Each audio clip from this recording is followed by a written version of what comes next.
열왕기상 13장 11절에서 22절까지의 말씀입니다. 다 같이요.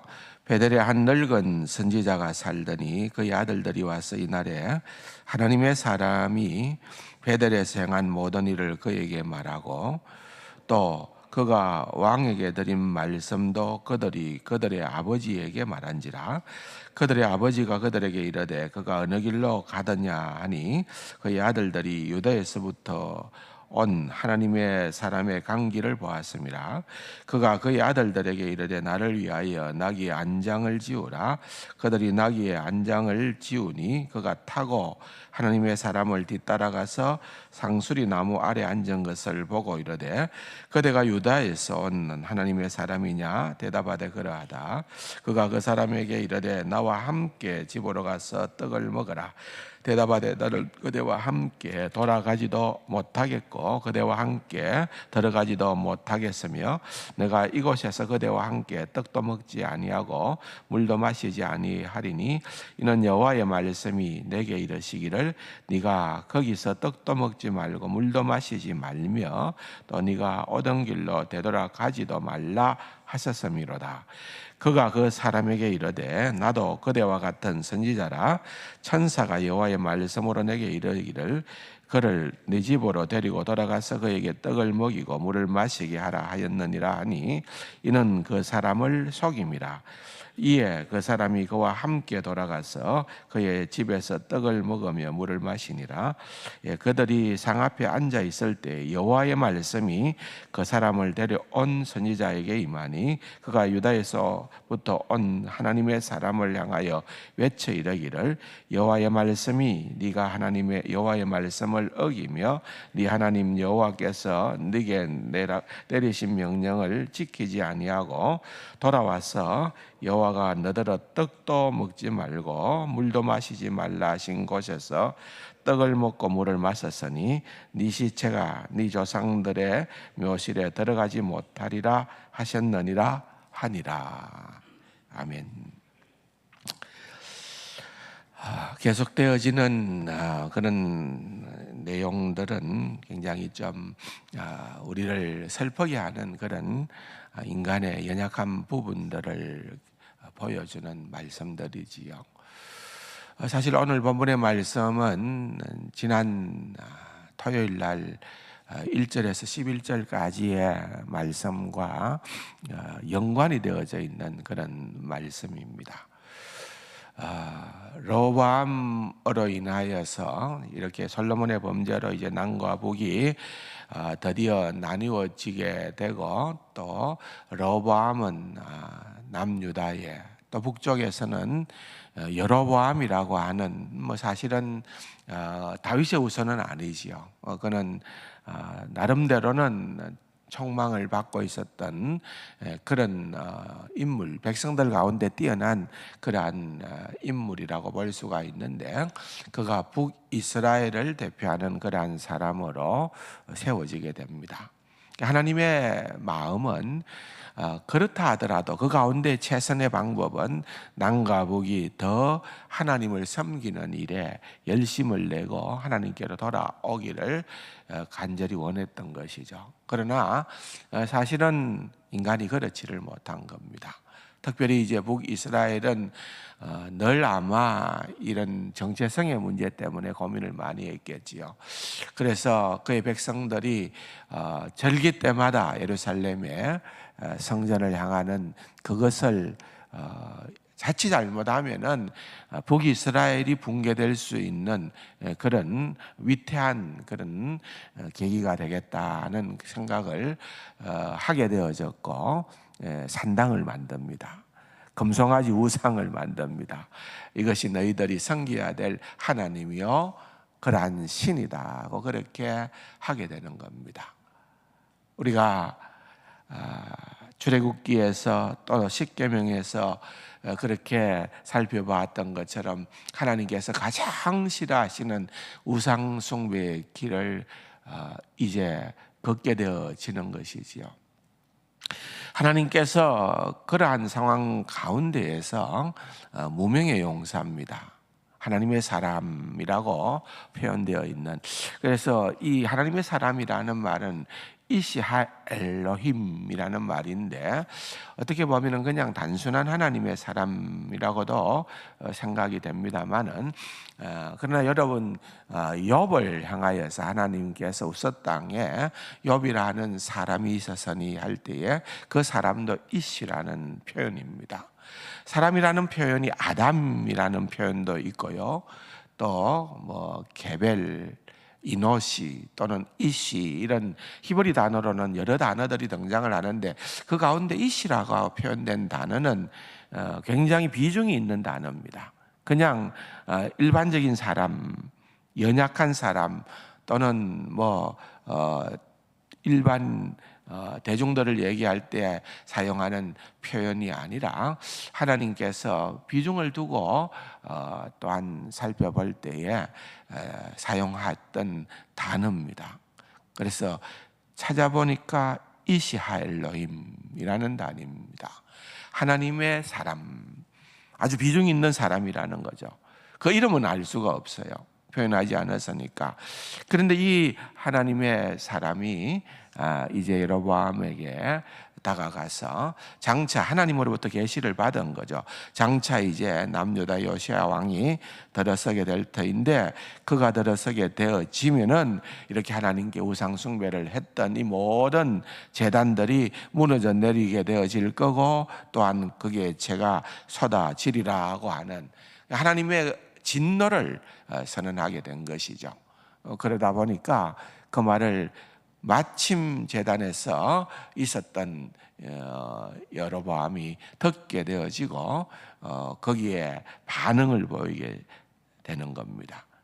그 하나님의 사람을 잡으라고 하고 손을 내밀 때에 하나님께서 여로보암의 손이 말라지는 그런 징조를 보이게 되어지고, 그가 또 간절히 하나님의 은혜를 이 하나님의 사람을 통하여서 간구할 때에 하나님의 사람이 기도하자 또 여로보암의 마른 손이 정상화되어지는, 그것이 바로 이제 연결되어지는 이제 앞부분의 사건이죠. 그것은 결국은 이제 하나님의 사람을 통하여 경고를 주는 거죠. 경고를 주는 1차적인 목표는 회개하라는 거죠. 그러나 회개치 않으면 반드시 그와 같은 일들이 일어나게 될 것이다. 그래서 그런 상황 가운데 여로보암이 자기가 은혜를 입었기 때문에 내 집에 가자, 내가 호의를 베풀겠다라고 했을 때에 하나님의 말씀이 다시는 돌아가지도 말고 집에도 들어가지 말고 내가 물도 먹지 않는다, 먹지 말라고 했다.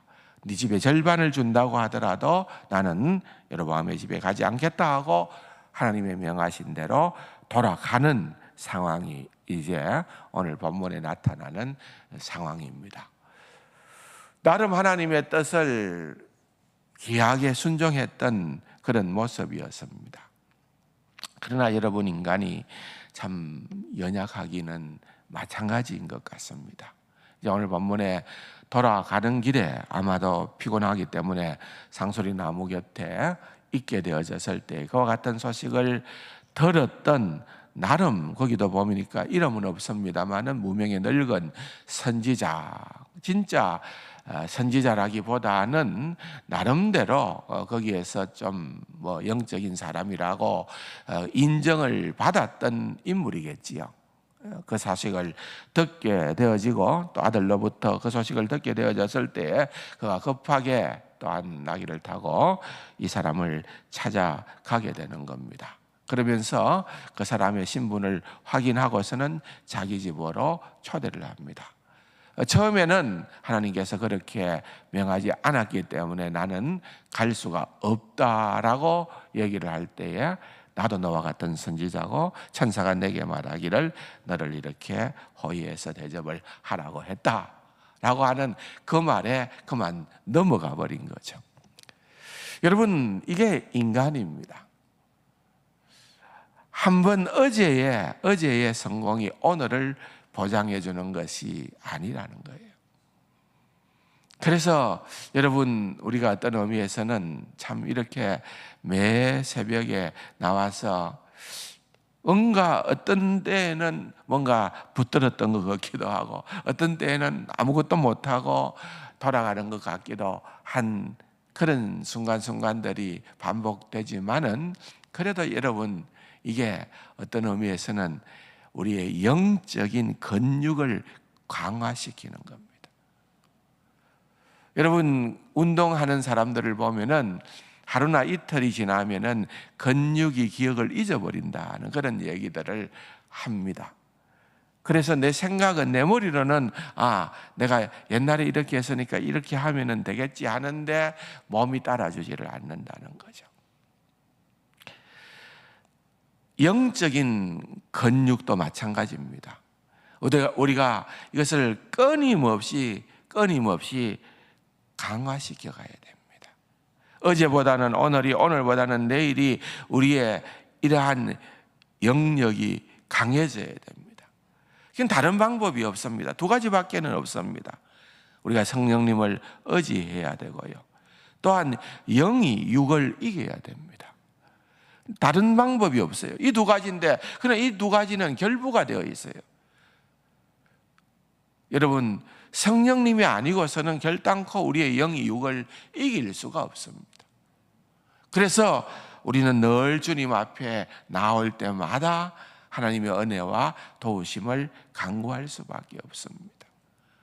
그리고 우리가 그렇게 그와 같은 길을 계속해서 유지하려면은 언제나 어떠한 상황에서나, 때로는 그것이 합리적일 것 같아 보이기도 하고 때로는 그것이 나를 더 편하게 할 수도 있는 어떤 보상이라고 느껴질지도 모르겠지만은, 그것이 아니고 오직 변함없이 하나님의 말씀에 붙들려 살아가는 자예요. 오늘 본문에도 보면은 처음에는 그가 심지어는 여로보암이 요구를 해서도 그것을 듣지 않고 단호하게 거절할 만큼 하나님의 말씀을 붙들을 수 있었던 자였습니다. 그러나 오늘 본문을 보면은 그는 그러지 못합니다. 이 늙은 선지자의 말에 그냥 속아서 속절없이 넘어가는 거죠. 그 집에 들어가서 그가 베푼 호의대로 또한 떡을 먹고 물을 마시게 될 때에, 그때는 또한 여호와의 말씀이 이 늙은 자칭 선지자라는 이 사람의 입을 통하여서 하나님의 사람에게 전해지는 것입니다. 그것이 바로 오늘 본문 21절 이하에 내려지는 말씀입니다. 네가 하나님의 말씀을 어겼기 때문에, 네가 하나님께서 주신 그 명령을 지키지 아니하고 돌아와서 떡도 먹지도 말고 물을 마시지도 말라 한 그곳에서, 다 어긴 거죠. 돌아가지 마라, 물도 마시지 말라, 떡도 먹지 말라 한 그곳에서 내가 그것을 먹고 마셨으니 어떻게 됩니까? 결국은 내 시체가 내 조상들의 묘실에 들어가지 못하리라. 죽음으로 하나님께서 너를 그렇게 심판하시겠다는 말씀을 하고 있는 것입니다. 여러분, 누가복음 12장 48절에 보면은 많이 받은 자에게는 많이 요구할 것이요, 많이 맡은 자에게는 많이 달라 할 것이다. 이 말씀이 여러분, 우리에게는 굉장히 중요한 말씀입니다. 이 하나님의 사람이라고 하는 이 인물은 하나님으로부터 많은 것을 받은 사람입니다. 그렇기 때문에 그가 범죄했을 때에 하나님께서 요구하시는 바가 또한 다르다는 것입니다. 우리의 삶에도 여러분, 정말 이런 것들이 너무나도 중요한 것입니다. 여기 하나님의 사람이라고 표현된 것은 우리 각자에게 적용할 수 있는 그러한 말씀입니다. 성도를 지칭하는 말일 수도 있습니다. 이름보다도 더 중요한 것은 우리의 삶의 정체성입니다. 한순간의 불순종으로 우리는 무너져 내릴 수 있는 겁니다. 얼마나 좋은 이름입니까? 하나님의 사람. 그 하나님의 사람이라는 이름에 합당한 삶을 내가 과연 오늘도 살기를 원하는가? 내가 지금도 그렇게 살아가고 있는가? 나는 지금도 다른 사람의 어떠한 말보다도 하나님의 말씀에 더욱더 민감하게 반응을 보이고 있는가? 여러분, 끊임없이 우리는 말씀의 거울 앞에서 하나님 앞으로 나아가야 하고 하나님의 말씀대로 하나님 내가 순종하며 살아가기를 원합니다. 때로는 저 역시 연약한 존재이기 때문에 넘어지기도 하고 실수도 하게 되지만은 하나님 그때마다 속히 두 손 들고 항복하고 주님 앞으로 나아가는 그러한 삶의 은혜와 지혜를 더하여 주시옵소서. 그렇게 주님 앞에 소망하며 나아가는 이 6월 한 달이 되기를 주님의 이름으로 축원합니다. 말씀을 생각하시면서 주님 앞에 겸손히 다가가는 귀한 삶이 되기를 소망합니다. 기도하십시다.